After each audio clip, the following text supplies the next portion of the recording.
Good morning. I don't like to say good morning because I don't know if you're having a good morning. But yesterday I left you with a question.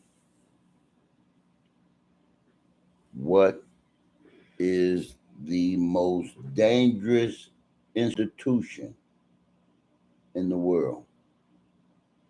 And to make it interesting, I was telling people I would give them one of my favorite hats or t-shirts or, like uh, my big dog hat. I like my big dog hat. My big dog. Like my big dog. And I hate to part with my big dog. I got some more big dogs because I'm a dog faced soldier, 3rd Infantry Division. Proud of that fact. But what is the most dangerous institution in the United States, in the world, really? And we talked about a bunch of other things, but you know, um, in my background, you see all the different things I supported when I was in the working world. I'm still in the working world, just temporarily taking a break. But not to stay on that subject of what is the most dangerous institution in the world. I'm just going to be real brief today. Um, I found it necessary to come back and just talk to the people because I listen to the talk shows, the radios. I look at the congressional hearings. I look at the Senate hearings, um, and I tell you, it can be very sad. Like the gentleman that they questioned a couple of days ago, that they considered to be whistleblowers on the FBI, and all of them was pretty much decorated veterans. And if you would have seen the way the congressmen and the congresswomen conducted themselves, you would really wonder who in the world do we have running this country? The people that they're electing and sending to Congress and the Senate is pretty much, except for a few. Now we got some really, really, really sharp people um, in the Congress and the Senate, and they're young. I mean, like the brother Donalds from the state of Florida.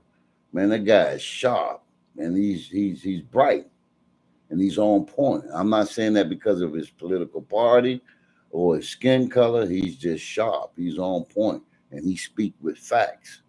And that's something that my people, and some people will say, well, can you racist? You always say my people. Listen, I've been Black American for 63 years, going on 64 years. And I feel when someone speak, they should speak for their own people because you know your people, you know yourself. But when you start trying to speak for other people, you can't speak for them. You can't. Really, you can't. But I feel like I'm an expert at being a black male living in the United States and being raised in the United States. I believe I'm an expert at that. I don't think I missed anything, especially being born in the 50s and starting school in 1965 and being part of the great integration experiment. So, with that being said, um, I still want to take some questions on some answers on what I talked about yesterday on the video. I'm going to leave this up. You can plug stuff in on it, and I'm going to come back and look at it because we need to understand what is the most dangerous institution in this country and other countries. And what, if we can determine what is the most dangerous institution, then we can determine what it is that we need to do to correct many of the problems that America and other countries are facing. We have some things that are very much so out of control, and uh, things such as rights and wrongs and who have a right. Man, we have to sit down and talk about this stuff because we're making a real spectacle of ourselves. and America is in trouble like it's never been in trouble before. Uh, the last 2 years, I've been keeping my mouth shut because Twitter was taking my speaking privileges, and Facebook was taking my speaking privileges, and I was neither Democrat or Republican. I was a Democrat for 40 years. And then I just, after a bad experience with uh, previous administrations, I basically just went neutral. And now I wanted to see who present the best facts. And man, we are in trouble. The United States is in trouble bad. Uh, no control at the southern border, and it's sad to say that, at the age of 19, I was in another country. 20 years old, I was in another country, at another country's border, where we train very, very hard to defend that country and their border. And then to come to the United States and see that in my right, getting to be old, we start coming up with ideas that a country don't need borders and a country don't need control of immigrants. And I'm like, who idea is that? In times where there's so much danger, not abroad, but right here in the United States, there's so much danger here. And the sad part is our leaders, we didn't elect any of them, I don't believe. And these people that's appointing themselves as leaders, be it athletes, be it ministers, whatever, we have a serious problem as Black Americans in this country. We have a problem. I don't care if you call yourself Black American, African American, colored, Negro, whatever you call yourself. If your family been in this country for over 100 years and you're considered to be American by birth, you are in a danger zone in this country. That be white or black, you're in the danger zone. So what you need to do now, you need to make up your mind. What are we going to do about these problems that we have? Where are the problems stemming from? And what we're going to do about it. And let me tell you something. This problem ain't just started. This problem been going on for a while. So let's talk about it. And I'll be back. And guess what? I'll be on other sites. And I'm going to share this stuff to Facebook, because Twitter. I'm going to share this stuff because I've been very quiet. And I tell you, I'm very disgusted now. I cannot believe the things that I see going on, the effort that people are making to discredit people falsely. And I'm just disappointed. I'm disappointed in the whole system. So you have to really sit down and talk to people. I want to talk to some real people that feel like they have a solution. I want to talk to intelligent people that can agree to disagree, that would like to sit down and debate some of our issues we facing, like the people who feel we should get reparations. What is the truth about that? Why are we basing slavery off a lie? Nobody took us and put us in slavery. We were sold into slavery. Slavery was a slave trade. We were sold. And I tell you, I'll go one step deeper than that. The same people who sold us in slavery is selling us right here in the United States now. Look around you. I mean, it's nothing for you to argue with white people about. I'm guilty myself. If you have been supporting the Democrat Party all your life, and you have lived in or worked in inner cities, then you know the truth. It ain't no use to being a liar all your life till you die. Okay? Let me tell you something. Those conditions that I dealt with in the inner city, they wasn't accidental. And the white man didn't put them there. Let's just be real with it. Let's be real with it. And listen, I'm from the 305. This is Miami, Florida, where they say, "Oh, don't come to Miami now because Miami is so nasty. They're against the gay people and they're against." This is not true. Miami, Florida, and the rest of Florida have a governor that's saying if you want to raise a family and you want to be safe and you don't want to be abused and you don't want your rights to be walked all over and you don't want someone forcing you to accept something, then Florida is where you should come. Listen, I've been a bouncer on South Beach. I lived in Miami all my life. I remember when Miami was bona fide safe. It wasn't a chance that someone was going to pull a gun on South Beach or pull a gun in Coral Gables or Miami Beach. No. First of all, you had to have an ID to go on Miami Beach. Second of all, if you was in Coral Gables, you better have a lawnmower on in the trunk of your car or on the trailer behind your car. See, those things have changed. All right. You can go anywhere you want to go here. All right. People are, I don't even know how to say it, mentally challenged or they just dishonest so they can create a bad environment. Florida is one of the safest states you can come to because we respect the First Amendment and we respect the Second Amendment. And the people who have been designated and elected by the people who live here, they agree with it. Listen, I have a right to say whatever I want to say. And the second thing is, if you're intelligent, you have the right to defend yourself. And I suggest that you do what is necessary for you to get a concealed weapon, get trained in how to use it, and you protect yourself and your family. Simple as that. That's where we at now.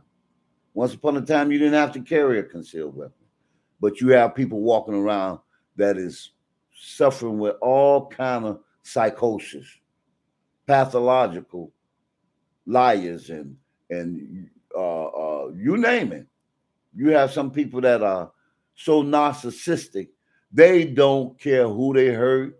They don't care what they do to get what they want. We are dealing with that all over the world now, and especially in the United States. Until we can fix that problem, I suggest that you not only support the Second Amendment, but you practice the Second Amendment. And that is to be able to defend yourself.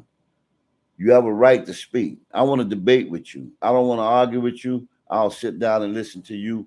You sit down and listen to me. And we try to come up with a solution to fix these problems that we got. If you look in Congress and see the way that those people carry on, let me tell you something. You would know that they will have to, right now, as we stand in this country, you need to start administering psychological exams in the Congress and the Senate.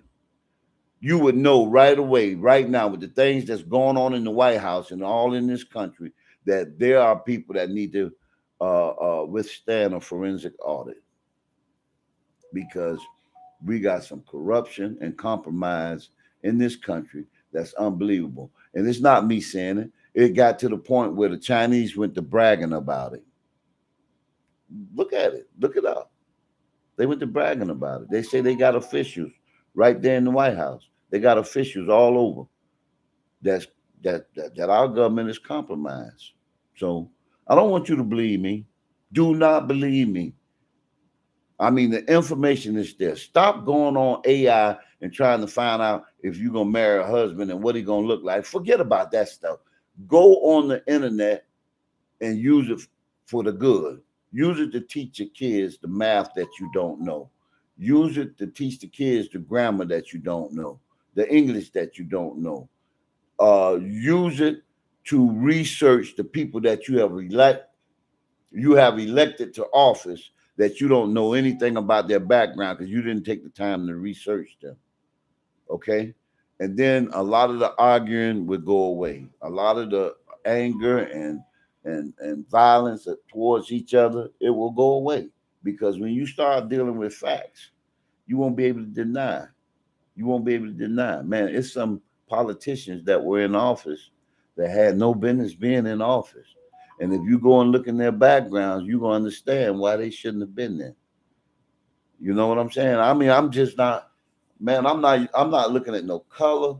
I'm not looking at nothing that's false. I'm looking at the facts. Because we have a problem. And let me tell you something. The worst thought for me to have to deal with is to know that my best years of my life, 18, 19, 20, 21, 22, 23,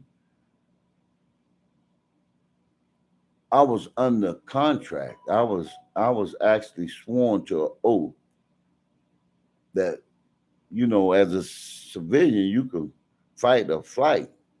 But I was sworn to an oath that I could not fight. I had to fight. And I was sent places where if if the time came about, we would have to fight to the end, to the finish. And I don't want to know that those most important years of my life I gave away for nothing. That's what I don't want to know. I don't want to know that. I mean, honestly, I don't want to know that. That'll be, that wouldn't be fair. And the fact that, you know, many of us have grandkids and children. It's not about us anymore. It's like I tell people who get married. When you get married and you decide to have children, it's not about you and that woman anymore or that you and that man no more. Yeah, it's good that y'all get along, but the truth of it is, it's about your kids. Once the children come on this planet, is all you're a living you you're a living sacrifice anyway. If you believe in God, if you believe in God, you're a living sacrifice anyway. But if you have children, you're certainly a living sacrifice because it's all about your children. Your children is your legacy. Now, it comes a time when they become adults, and when they don't listen, hey, hopefully you have planted the seed that one day they'll come back in accord with what your teaching was. But listen, I got to go.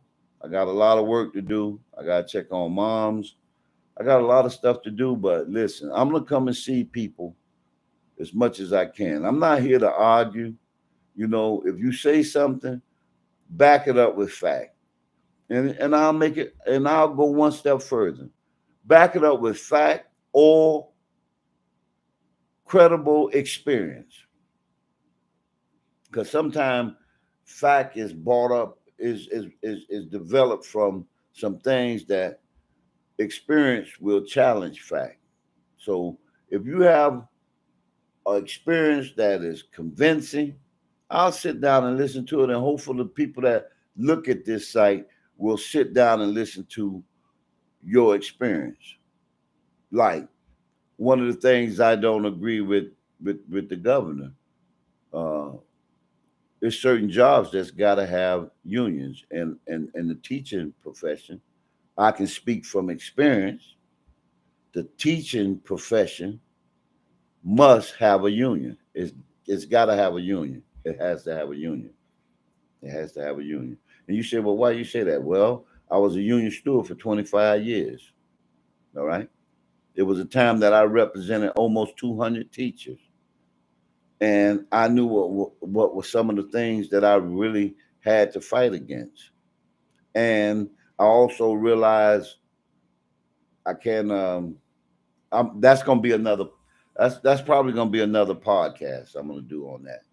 Uh, the union experience, because a lot of people don't know history. They don't know about the Teamsters. They don't know about the things that people fought to have the union, why they had the union, and because you have certain individuals that have abused the union, just like everything else, you let one bad person that represent 20 good people stand, and those 20 good people will go bad in order to appease that bad leader.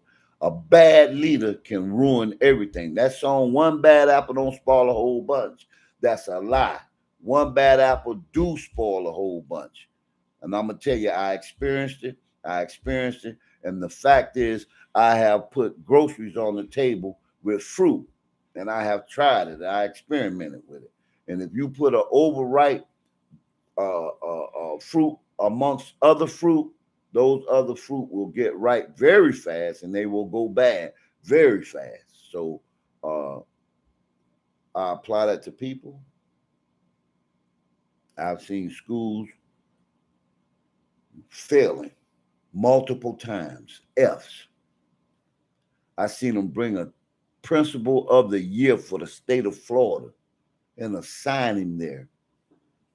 And within 6 months, because of his philosophy, that school went from an F to a C. I seen a school that was rolling like clockwork.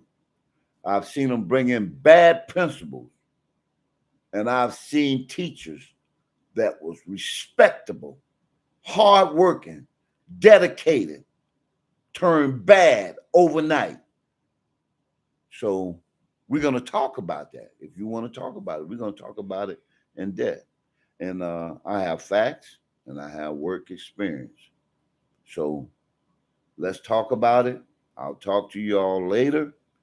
And God bless you.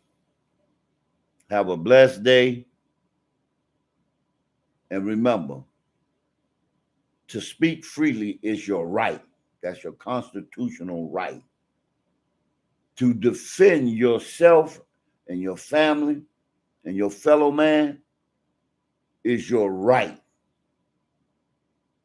Use them or lose them.